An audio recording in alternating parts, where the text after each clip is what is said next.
Going aboard, lady.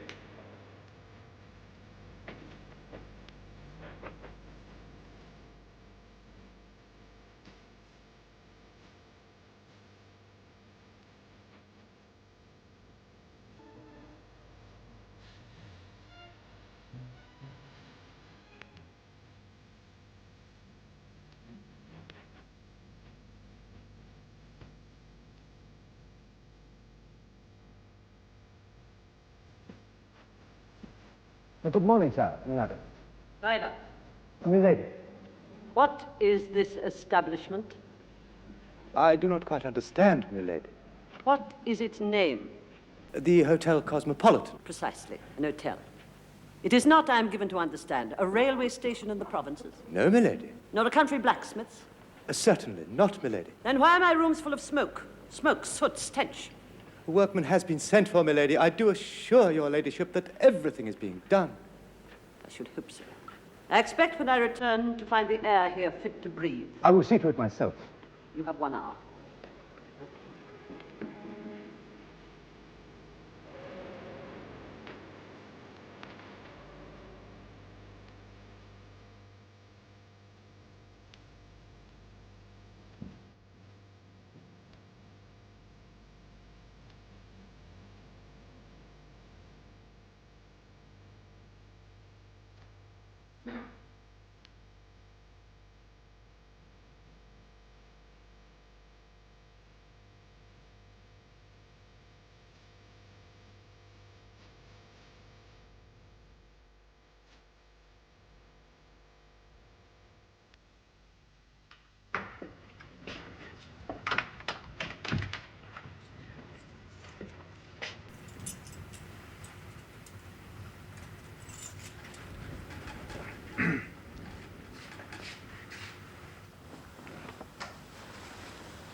How you startled me. The workman is coming to fix the grate. Lady Morcar has only just gone. And she will not be back for an hour. No, not now. Well, what's wrong? You said the man was due. He doesn't matter. We must be careful. Good morning. I come to see the fire. Just about time too, Horner. You're late. Oh, I'm sorry, Mr. Ryder. I only just got the call. Yes, we'll get on with it now. Well, now that he's here, Miss Cusack, perhaps we can deal with that other matter. Very well, sir.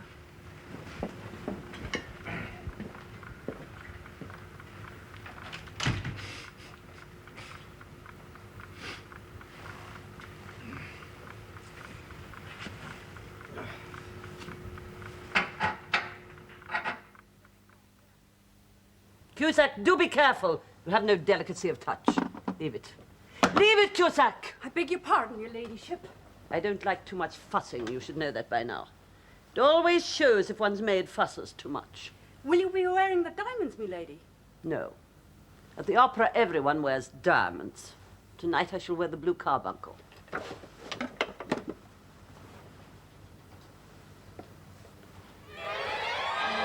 That's the manager.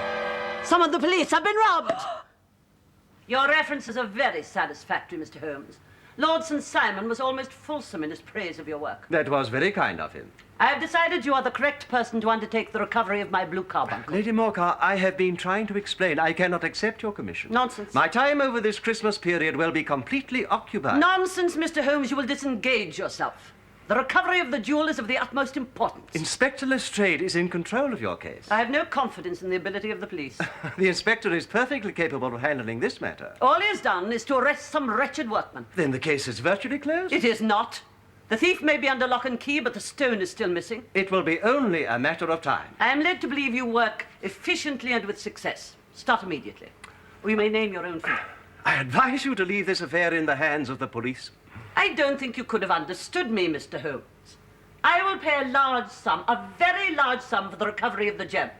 You will take the appointment. No, Lady Morcar. You're impertinent, sir. I have given you my advice. You refuse to help me. The best facilities for tracing your jewel are in the hands of the Metropolitan Police. You are perverse, Mr. Holmes.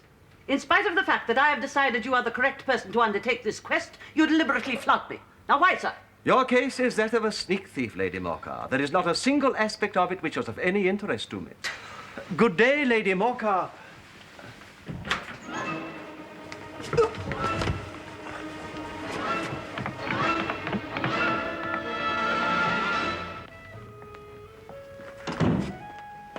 Ah, Watson, all ready to leave? Yes. I hope your 2 days in the country will do you good. Thank you. Mrs. Hudson has been warned not to expect you back until the 23rd. That is correct? Yes. Excellent. Holmes. Then you'll be able to accompany me to a recital in the afternoon of Christmas Eve. Eh? Oh, yes, of course. But Holmes, who was that lady who just left? Oh, the Countess of Morcar. It is a light but interesting program. Do you see? She seemed very angry. Yes, she was. Is she a client? No. Ah, well, that no doubt explains her anger. Lady Morcar was unable to engage my interest. It was a dull and petty case. Besides, I would rather Lestrange's Christmas was disturbed than mine. I shall get 2 tickets for that concert. Good heavens. Irene Adler. Holmes says she's going to sing at the Queen's Hall. I shall be interested to see if her musical talent is equal to her other powers. I'm told her tessitura is quite remarkable. I beg your pardon? Well, I'm really glad to see you all next year. Merry Christmas to you. Thank you very much. And you too, sir. Yes, I know. Good night. Good night, sir. Happy Christmas! To you too, sir. I had a nice chef. Compliments of the season. Star with royal beauty bright, westward leading, still proceeding, guide us through thy perfect night. Thank you, sir. We 3 kings of Orient are, bearing gifts we travel above, field and fountain, moor and mountain, following yonder star. Hey,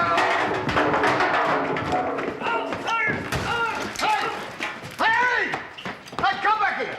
Come back!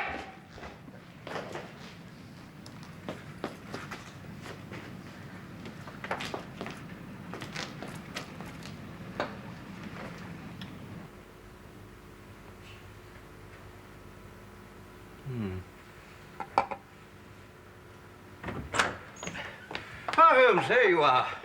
I saw Mrs. Dixon at the station. She asked me to remember to you, and she sent you the compliments of the season. What do you make of it? Eh? I'm back, Holmes. It makes an excellent exercise. You know my methods. What are you doing? Well, hanging up your hat. You seem to want to be rid of it. No, Watson. Examine it. Tell me what you find. Is it a clue? Not a clue, but several. You're on a case. No. Here is my glass. Now, tell me about that hat. I'm delighted to see you back. It is lonely here without you. I trust you return my compliments to Mrs. Dixon. Now, what do you find? What do you want me to find? Everything. Take your time. Now, that hat is the trophy of one of those whimsical little incidents which will happen when you have 4 million people all jostling each other within the space of a few square miles. Well, it's an old, black, ordinary hat.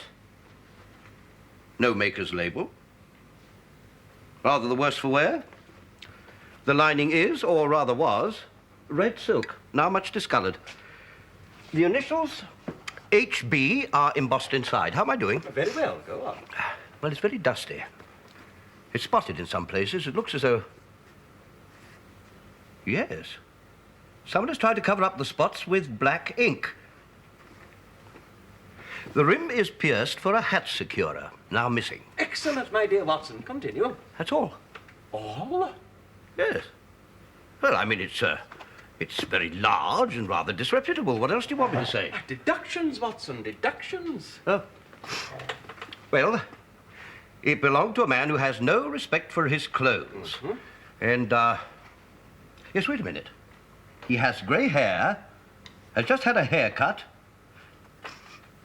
and he uses lime cream hairdressing. Bravo! You spotted the clippings and the smell. So, what do we have? A grey-haired intellectual who 3 years ago was well-to-do but has since fallen on hard times. He once had foresight, he now has less.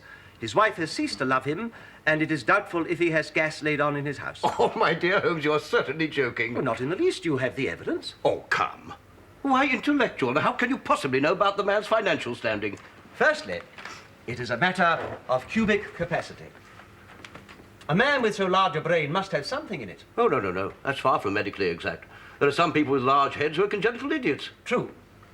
But this man leads a sedentary life, indicated by the amount of domestic dust. When new, this hat was a very good one. Notice the quality of the ribbed silk band and the silk lining. He had the foresight to take precaution against the wind by having a hat securer fitted. But he has less foresight now, for when it broke, he did not have it repaired. A sedentary man with taste, foresight, and such cranial capacity is unlikely to be an idiot. You have an answer for everything. But I notice you have avoided telling me about the man's wealth 3 years ago and poverty now. Now, this once excellent hat is 3 years old. These flat brims curled at the edges only came into fashion then. If our man could afford such a hat 3 years ago, but has not bought another since, or replaced the securer, then he has surely come down in the world. Yes, clear enough. But please, Holmes, just for my peace of mind, confound me further by telling me why his wife has ceased to love him. Well, now, this hat has not been brushed for weeks. When a man is allowed to go about with such an accumulation of dust upon his hat, one fears he has lost his wife's affection. And that is what has happened to Mr. Henry Baker. I see. Thank you. Thank you. Mr. Henry Baker? The name of the owner. Oh, come now, Holmes, really, you go too far. To assume that the initials HB stand for... Well, I mean, they could equally stand for Hathaway Broughton. And anyway, he might be a bachelor. Nay, that would be to neglect the evidence of the goose. Goose? Lost by the same man on the corner of Goode Street. It had a label round its neck marked Mrs. Henry Baker.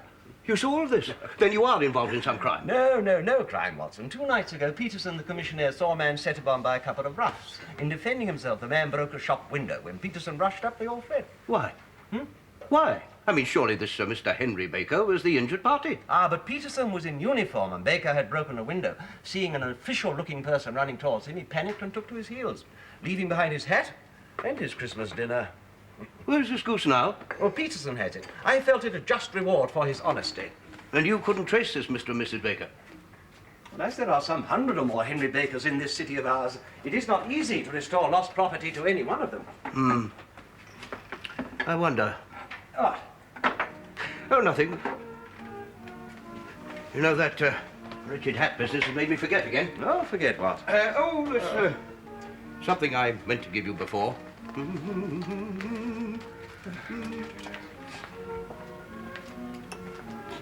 It's a small present for Christmas. My dear old friend. Why, this is so very kind of you. Would you mind? Oh, Watson. Oh, and I had so very nearly run out. Thank you. Well, I'm afraid it's not your usual blend, that dreadful black shag, but I feel all like it. My dear Watson, I'm at a loss. Well, that's not like you. Oh, it's merely a token. Yes, but I regret that the exchanging of presents at Christmas time is something about which I am notoriously lax. My dear Holmes, it's of no matter. I wonder... Yes? I would greatly enjoy a fill of it. Oh, why, of course. Thank you. You know, there's still one thing about that hat business that puzzles me. Oh, really? But it was merely an exercise. Well, how do you know that this Mrs. Baker is not the man's mother? Oh, she would be a very old lady. Possibly, but she might still be able to eat goose. Well, Baker is clearly middle-aged at least. If he is still living with his mother, they're either very fond of one another or he is unable to break free and she nags him. In any case, she'd never allow him to go about with his hat in that condition. Suppose she were an invalid? Then there would most certainly be a servant, and his mother would ensure that Henry's welfare was seen to. No, Mrs. Henry Baker is his wife. You wait there. I can't have people just bursting in on This me. is important. Peterson! What, Mrs. Hudson, what is this? He just came rushing up, I've sir. got to see Mr. Holmes. Come in, man, and calm down. Hello, Peterson. I've got to see you, Mr. Holmes. It's a goose, sir. Eh? What of it, then? Has it returned to life and flapped off through the kitchen window? Oh, no, sir. Are you sure you're not busy, sir? Positive, Mrs. Hudson, thank you. Well? You look at this. You see what my wife found in its crop. Good heavens! By Jove, Peterson. This is treasure trove indeed. I suppose you know what you've got. Oh, that's a jewel, sir. It cut through glass like putty, sir. It scratched Mrs. Peterson's aquamarine pendant, what she had off her Aunt Betsy when she passed on some years back, sir. Scratched that and took no mark itself. That means that's a good stone, Mr. Holmes. It is much more than a good stone. It is the stone. It is not. It cannot be the Countess of Morcar's blue carbuncle. It is precisely that. This is the gem for which the Times has been carrying an advertisement every day for a week. The reward is £1,000. Yes, and that is not a 20th of its market price. £1,000, sir? Great Lord of mercy. Well, I'm sure it's very lovely, sir, but that does seem a lot of money. Ah, but Mrs. Hudson, this stone is unique. No one has ever found another quite like it. But how did it get into Peterson's goose? Not Peterson's goose, but Mr. Henry Baker's. Now, Peterson, Yes, sir? will you go round to the advertising agency and have this put in the evening papers? Very good, sir. Which papers would you like that to appear in, sir? Oh, in the Globe, Star, Pall Mall, St. James's Gazette, Evening News, Standard, Echo, and any others which occur to you. Now, found at the corner of Gould Street, a goose and a black felt hat. Mr. Henry Baker can have the same by applying at number 221B, Baker Street. Yes, that is clear and concise. And this will cover the cost. Thank you. So, what about the stones? I will keep it for the time being. Thank you. Mrs. Hudson. Yes, sir. Will you get Billy to run out and buy me a goose? Oh, we already have one, sir. Ah, but this one is for Mr. Henry Baker, whose own goose is at this moment trussed and prepared for Mr. Peterson's family. Well, if you ask it, sir, it all seems a puzzle to me. It's a bonny thing, Watson. See how it glints and sparkles? A beautiful gem. Yes, indeed. And like every good stone, this one is the nucleus and focus of crime. These are the devil's pet baits. In older and larger jewels, every facet may stand for a bloody deed. In spite of its youth, who would think that so pretty a toy as this has already been responsible for 2 murders, a suicide, a vitriol throwing, and several robberies? Perhaps we'd best be rid of it. Are we to take it to Lady Morcar? Not yet. As Mrs. Hudson so correctly observes, there is a puzzle here. How did it get in the goose? Precisely. I mean to find out. Did I not read somewhere that Inspector Lestrade has already arrested someone for the theft of the blue carbuncle? 2 nights ago. The young workman who was doing some repair in Lady Morcar's dressing room. Perhaps Baker's his accomplice. We shall find that out when he answers my advertisement. And I shall determine his innocence by a very simple trick. It might be those roughs who attacked him. They could be in on it. They could have been trying to get it away from him. We cannot come to any conclusion yet, Watson. Yes, John Horner is the young man Lestrade arrested. He is awaiting trial at this very moment.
If it's all the same to you, Holmes, I think I'll go to bed.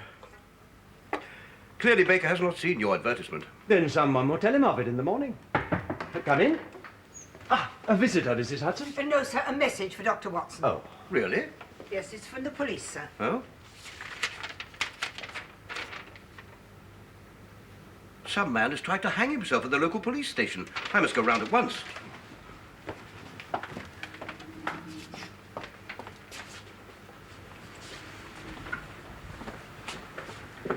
Thank you, Mrs. Hudson.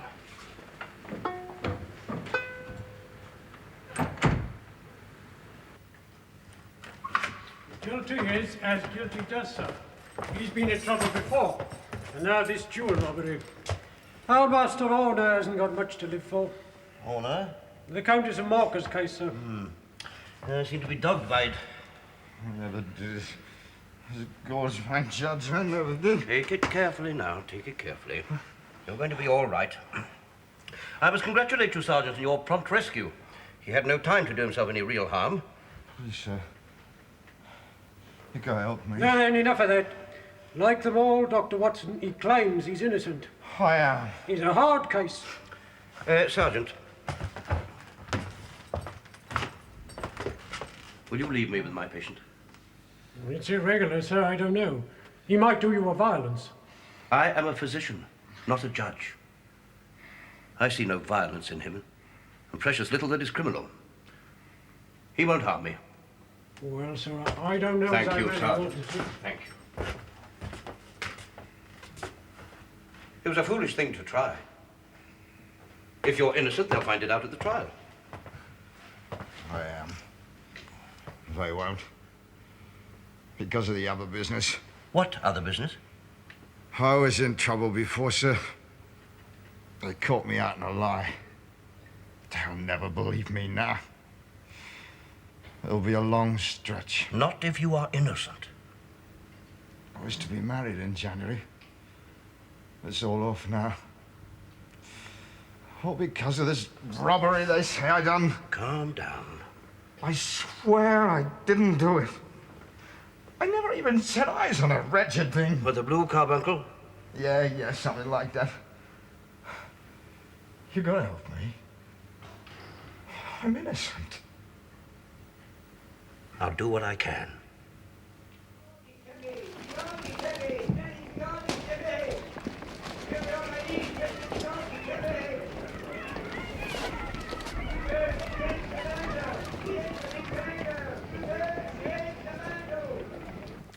Your advertisement has produced no result.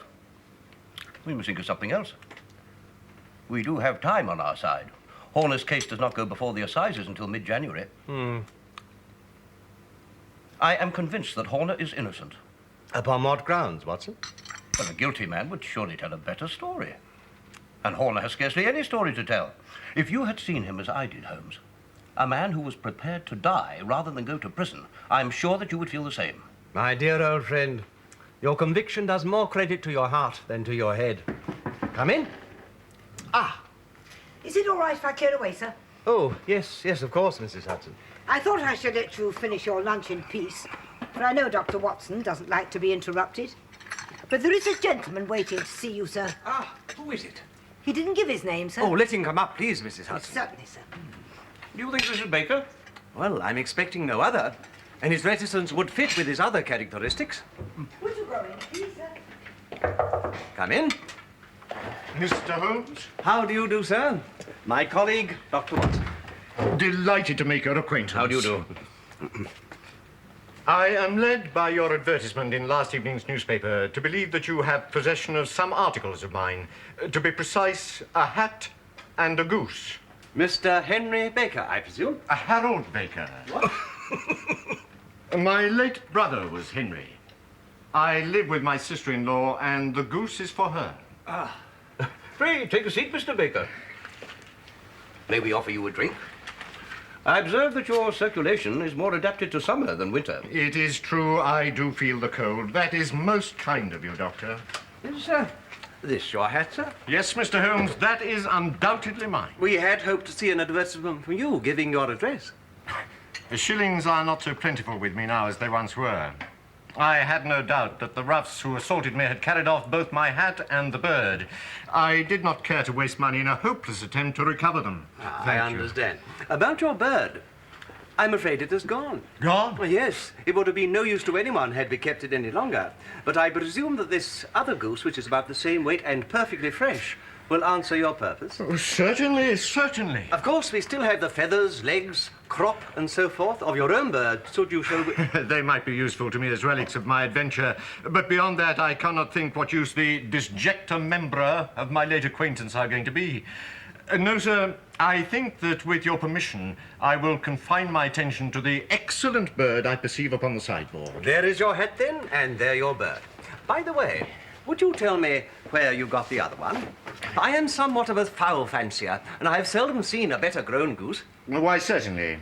It happens that there are some few of us who frequent the Alpha Inn near the British Museum. We are to be found in the library during the day, you understand. Naturally. This year, our host, Windigate by name, instituted a goose club. Goose club? By which, on consideration of some few pence each week, we were each to receive a bird at Christmas. My pence duly paid, I chose a goose, and the rest is familiar to you. Thank you. It is I who am indebted to you, sir, both for this bird, which will bring an unaccustomed smile to the face of my late brother's wife, and for the return of my hat. To wear a Scotch bonnet is fit neither for my years nor my gravity. I wish you both a happy and prosperous New Year. And the same to you, sir. Allow me, Mr. Baker. A happy New Year to you. Well, our Mr. Harold Baker has been a great help to us.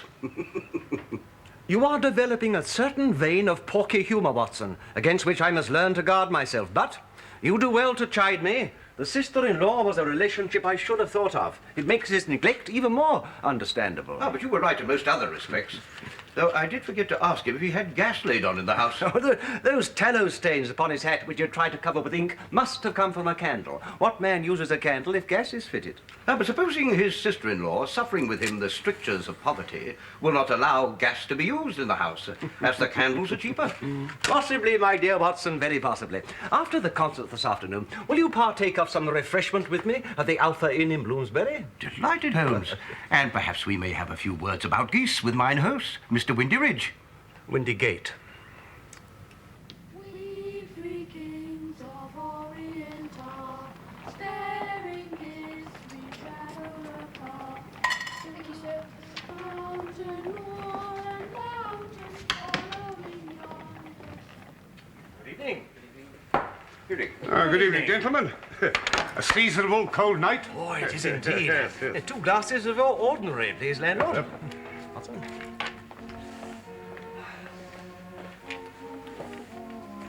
Windigate? Your beer should be excellent, if it is as good as your geese. My geese, sir? Yes, I heard of them from a Mr. Harold Baker, who was a member of your goose club. Ah, Mr. Baker. Yes, he hasn't been in since he collected it. I've no doubt he soon will be, to celebrate his good fortune. Well, I hope he enjoys it. Was it one of your own? Ah, bless you, no, sir, they weren't my geese. I keep a public, not a farmyard. Whose were they?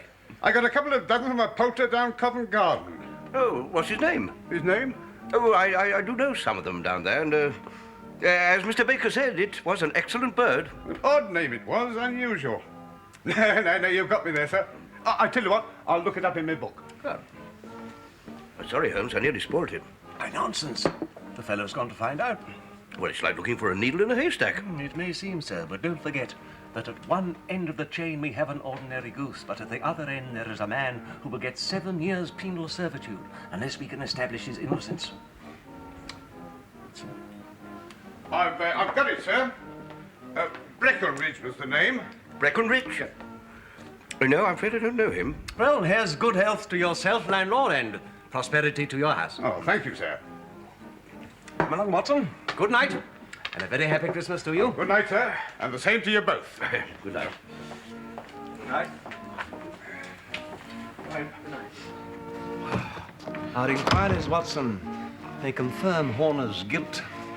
I cannot believe it will be so. In any case, we have a line of investigation that has been missed by Lestrade, and which by mere chance has fallen into our hands.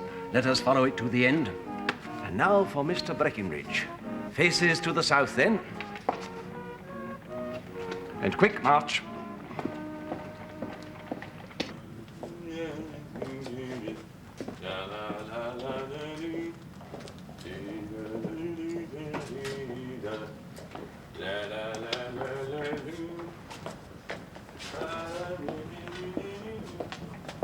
Try down here, Watson.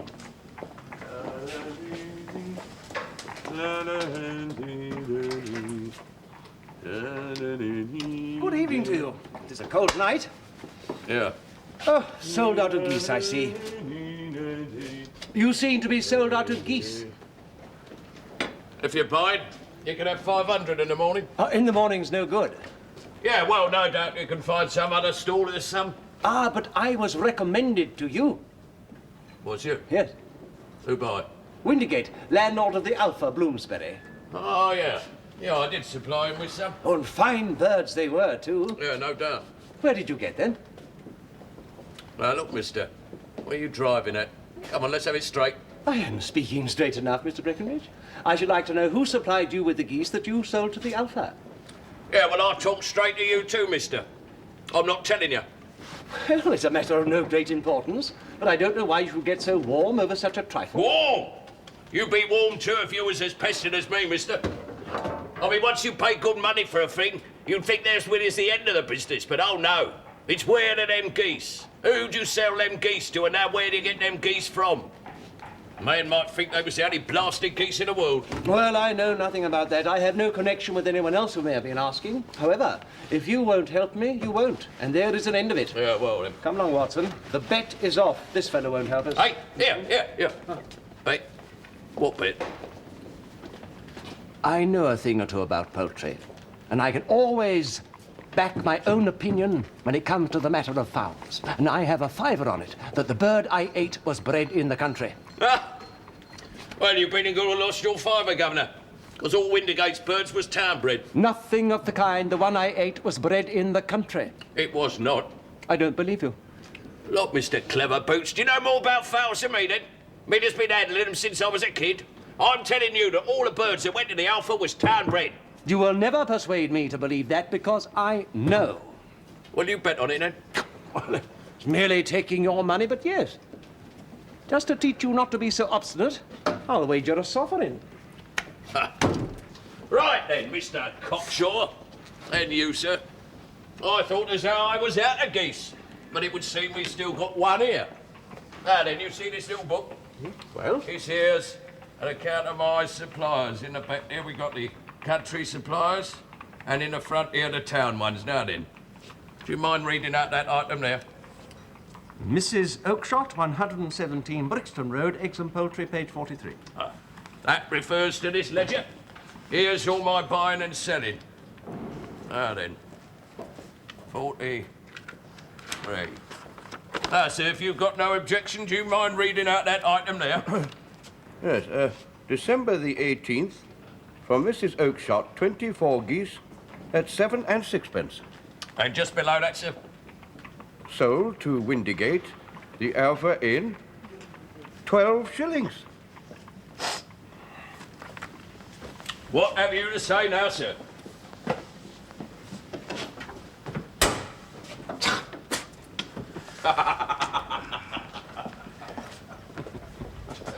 You seem amused at the loss of your sovereign, Holmes. When you see a fellow with whiskers of that cut, Watson, and a copy of the Pink 'Un protruding from his pocket, you can always draw him by a wager. I could have laid £100 in front of him, and he would never have given me as much information as he did when he thought he was doing me down over a wager. Yes, it would seem that he refused his other questioners. Clearly so, and as there are others who seem anxious about this matter, the point to be decided is whether we visit Mrs. Oakshott tonight or leave it until tomorrow. Well, it is getting rather late, Holmes. Yes. And we do have the blue carbuncle after all. And you're anxious for your supper. Geese? I'm fed up with you and your geese. You want to buy a goose off me, you come back tomorrow morning. I don't want a goose tomorrow. Then you could go to the devil. But I must know who bought the others. Look, if I have any more of your silly questions, I'll set the dog on you. Mrs. Oakshott said... Mrs. Oakshott, you bring her here, I'll tell her. I mean, who do you think you are? Did I buy the geese off you, then? No, but one of the geese was Tell mine. Mrs. Oakshott. Mrs. Oakshott asked me to ask you. Look, you can ask the King of Prussia for all I care. I've had enough of you. Be off with you. Watson, we must have a word with this fellow. Be off with you. I'm here pestering me about your geese. And what are you lot gaping at? Hey, go on, get out of it. What do you want? Just a questions, if you'll excuse me, sir. I could not help but overhear your conversation with Mr. Breckinridge, and I believe I can be of some assistance to you. What could you know about this? Who are you? My name is Sherlock Holmes. It is my business to know what other people do not. You can know nothing about this. Excuse me, but I know everything. You are endeavouring to trace some geese, are you not? Yes. Well, 24 geese were sold by Mrs. Oakshott of Brixton Road to Mr. Breckinridge for a certain sum of money. He, in turn, sold them for a larger amount to the landlord of an inn who was running a goose club of which a Mr. Harold Baker was a member. Yes, but what was the name of the inn, sir? That is precisely what I'm trying to find out. Why? I'm afraid I'm not at liberty to reveal that. Yeah, and I think we'd better discuss this matter in a cosy room rather than this windswept marketplace. Watson, could you find us a cab? Certainly. By the way, sir, pray tell me, whom have I the pleasure of assisting? My name is John Robinson. Oh, come, sir, your real name, please. It is always awkward doing business with an alias. Well, very well, if you must know, it's James Ryder. Precisely, sir. You are an under-manager at the Hotel Cosmopolitan, and you have been of great assistance to the police, I believe. Yes? Oh, fine. I shall be able to tell you everything you want to know when we get to Baker Street.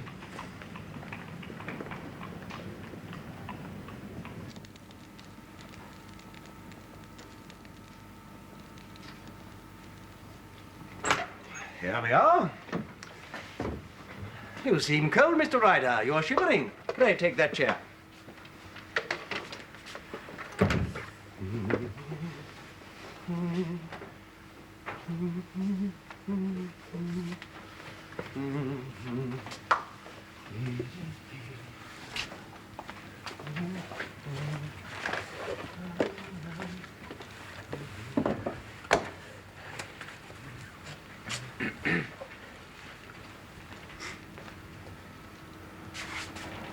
Now, Mr. Ryder, what is it you wish to know? Which pub was it that these geese went to? The Alpha Inn in Bloomsbury. But I do not think that will help you, for I think you are only interested in one particular goose. A white bird with a black bar across its tail. Yes. Do you know what happened to it, where it went? Certainly. Came here. Here? To you? Yes. And a most remarkable bird it proved. I'm not surprised you should take such an interest in it. Why, what do you mean? It laid an egg after it was dead. A beautiful, bright, blue egg. That's mine! Hold on, man, you'll be in the fire. That's it, Watson. Thank you. It seems a waste, but I suppose he ought to have a dash of brandy. An excellent idea, Watson. He's not got blood enough to go into felony with impunity. What a shrimp it is, to be sure. Compose yourself, Mr. Ryder. Are you prepared to talk? Give me a minute, please, sir.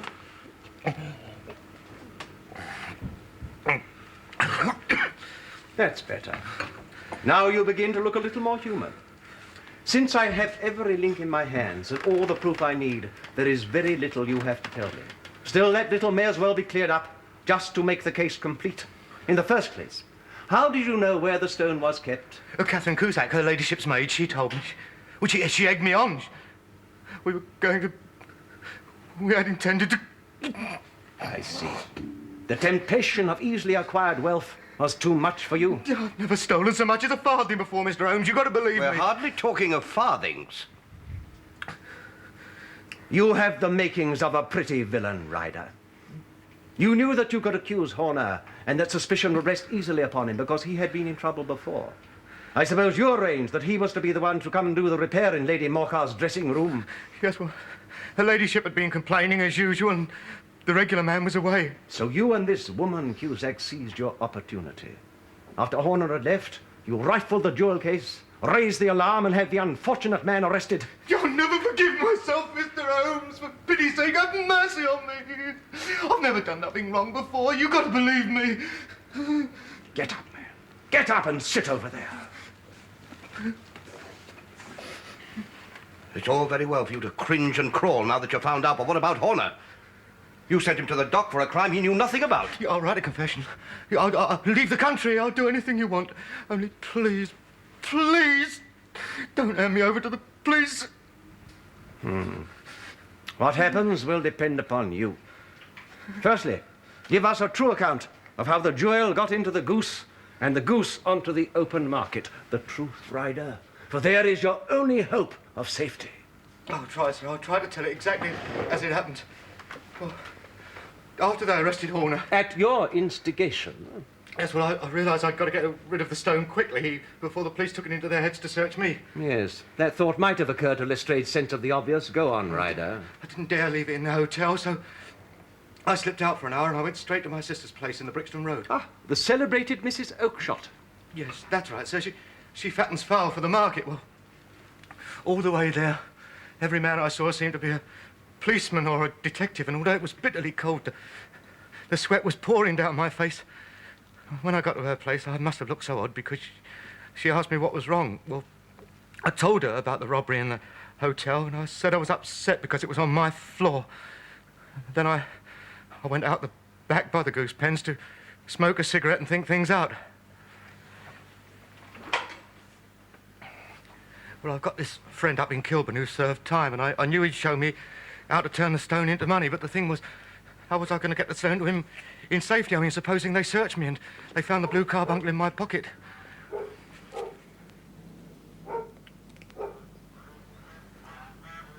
Well, suddenly an idea came to me that would beat the best detective that ever lived.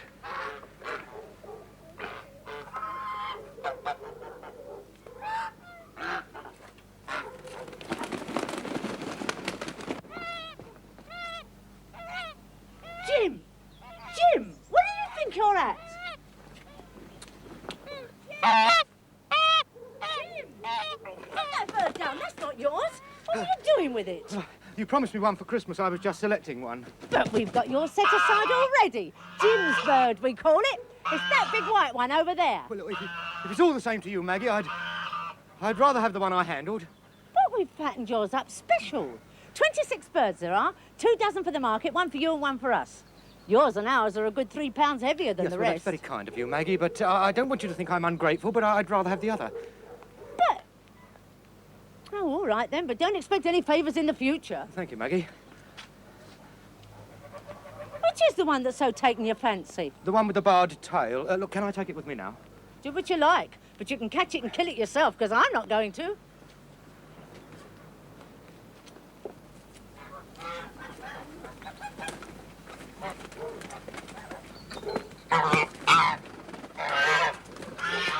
I got the bird to swallow the stone before my sister interrupted.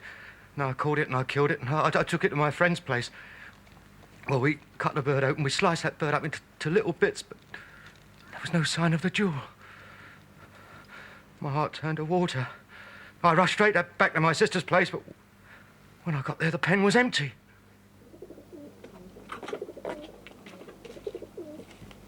Maggie, where are they? Where are the geese? I knew you'd not be satisfied, Jim, but you took your goose, now you can lie on it. I took the wrong one. Don't tell me, I told you that before. But you would have one of them pair with the barred tails. Do you mean there were 2 like that? Of course there were, like as 2 peas. Maggie, who did you sell them to? I've got to know. Same as always, of course. Breckinridge is at Covent Garden. What is all this, Jim? Jim, come back here when I tell you. I went to Breckinridge again and again. I pleaded with him. I begged him to tell me where he sold those geese. But he was always as you saw him this evening. I knew tonight was my last chance. Why? Well, this being Christmas Eve, by this time tomorrow, every one of those geese will be eaten. It's the truth, Mr. Holmes. I swear, every word is true. And now I'm branded a thief without having got anything from the wealth for which I lost my character. God help me, Mr. Holmes. Ryder. Yes, sir. Come here. Sign that, and then get out. You have about 12 hours before the police see this, so go.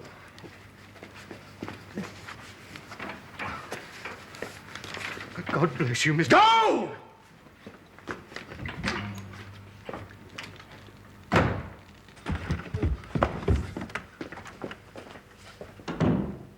Was that wise? We have proof of Horner's innocence, and we have Lady Morcar's jewel. And I am not retained by the police to supply their deficiencies.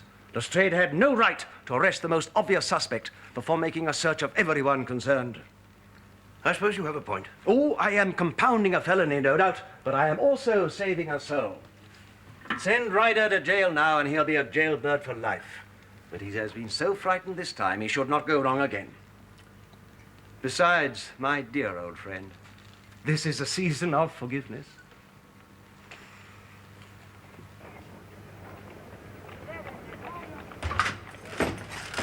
You ready then?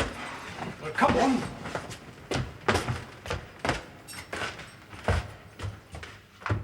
You're an idiot. You have no idea as to what to do. And don't say you're sorry. Do the thing properly. You certainly are extremely trying. See who that is. Thank you.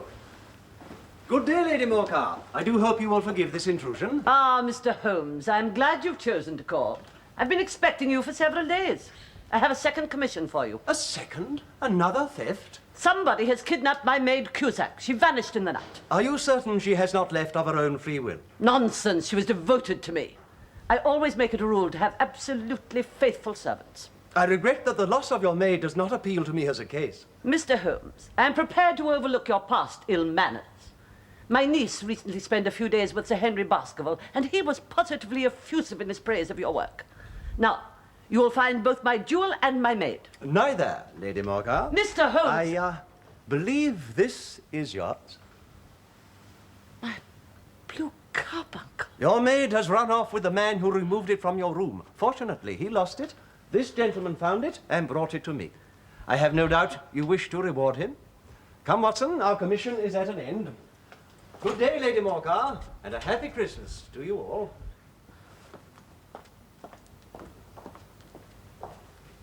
Thank you, my dear Holmes, thank you.